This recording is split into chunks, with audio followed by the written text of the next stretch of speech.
বন্ধুরা, আশা করি সবাই ভালো আছেন। তো বন্ধুরা, এখন আমি যে ছবিটার বিষয়ে কথা বলবো, তো সেই ছবিটার নাম হলো আক্রোশ। যেখানে লিড চরিত্রে আমরা জিৎ, ঋতুপর্ণা এবং রাজেশ শর্মা সহ আর অনামিকা সাহা অনেককেই দেখেছিলাম। তো এখানে এই ছবিটার অনেক ফ্লট রয়েছে, অনেক খারাপ দিক রয়েছে।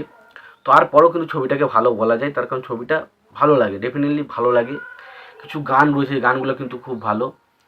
তো সেই কারণে ছবিটা যদি ছোট্ট করে গল্পটার কথাই প্রথমে আলোচনায় আসি, তো এখানে জিতের যে ক্যারেক্টারটা, সে খুব এমন একটা সাধারণ মানুষ, কিন্তু সে তার পরিবারের ওপর বা পরিবারের ওপর যদি কোনো রকম অত্যাচার করে, সে কিন্তু তাকে ছেড়ে কথা বলে না।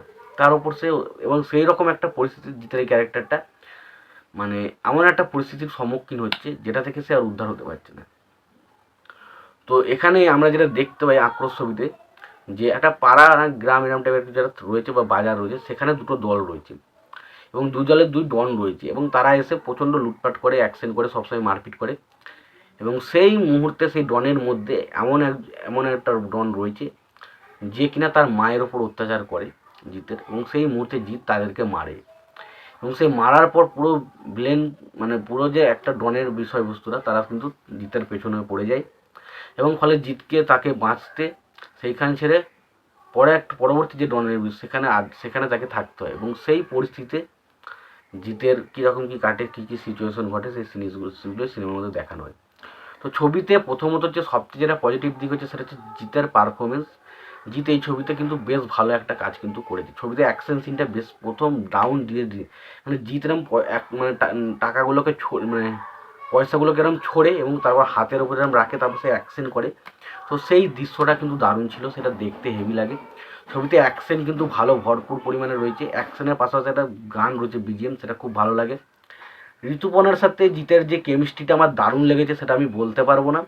কারণ জিতের সাথে ঋতুপর্ণার মনে হচ্ছে, ঋতুপর্ণাকে যেহেতু আমরা অনেক প্রসেনজিতের সাথে সিনেমায় বেশি দেখি, তো সেই কারণে আমার কোথাও না কোথাও গিয়ে মনে হয়েছে যে জিতের ক্যারেক্টারটা এই জায়গায় খুব একটা মানাচ্ছে না। বাট অনেকের হয়তো মনে ভালোই লাগতে পারে, বাট আমার কিন্তু খুব একটা ওই জায়গাটাই মানানসই বলে মনে হয়নি ঋতুপর্ণার ক্যারেক্টারটার সাথে।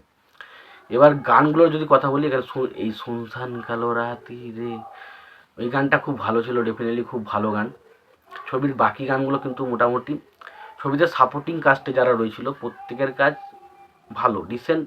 তবে অনামিকা সাহা ডেফিনেটলি খুব ভালো কাজ করেছে। কেন অনামিকা সাহা জিতের মায়ের ক্যারেক্টারটা প্লে করেছে। সব্যসাচী চক্রবর্তী রয়েছে, যে বাকি ডনের ক্যারেক্টারটা করেছে, সেও কিন্তু ভালো কাজ করেছে। এবং ছবির মধ্যে ইমোশনাল দৃশ্য বা ইমোশনাল পয়েন্টগুলো কিন্তু দারুণভাবে ফুটে ওঠে। যেখানে একটা মায়ের সাথে একটা ছেলের সম্পর্ক, তার মায়ের সাথে সে না দেখা করতে পাওয়া, সেই জিনিসগুলো কিন্তু দারুণভাবে ফুটে ওঠে। এবং পাশাপাশি জিৎ এবং জিতের একটা দাদা রয়েছে, সেই দাদার সাথে তার সম্পর্কটা যেভাবে গড়ে ওঠে, তো সেই দৃশ্যগুলো কিন্তু দারুণ। তো ডেফিনেটলি ইমোশনাল দৃশ্যগুলো কিন্তু ছবির মধ্যে দারুণভাবে ফুটে ওঠে। বাকি ছবির মধ্যে কমেডি সেইভাবে রাখা হয়নি, দু একটা সিন কমেডি রয়েছে, যে কমেডিগুলো দেখুন, একটা পুলিশের সাথে একটা কমেডি রয়েছে, সেই জায়গাগুলো সেই আর কি ড্রেস পাল্টাপাল্টি হয়ে যাবে, সেই জায়গাগুলো একটু কমেডি রাখার চেষ্টা করেছে। বা একটা জায়গা রয়েছে জিৎ আর কি হেঁচকি উঠবে ঋতুপর্ণা সেনগুপ্তের, এবং সেই সময় জিৎ বিড়ি খাবে, তো সেই জায়গাটা কিন্তু ডেফিনেটলি একটু কমেডি লেগেছে। তবে এক্সট্রা খুব যে কমেডি আছে ছবির মধ্যে সেটা নেই, কয়েকটা সিন কমেডি রয়েছে। তবে অ্যাকশন প্রচুর রয়েছে ছবির মধ্যে। অ্যাকশনগুলো সেই সময় দেখলে হয়তো ভালো লাগতো, কিন্তু অ্যাকশনগুলো দেখতে ভালো লাগে। ছবির ইমোশনাল পয়েন্টগুলো খুব ভালো, ছবির গানগুলো মোটামুটি ভালো।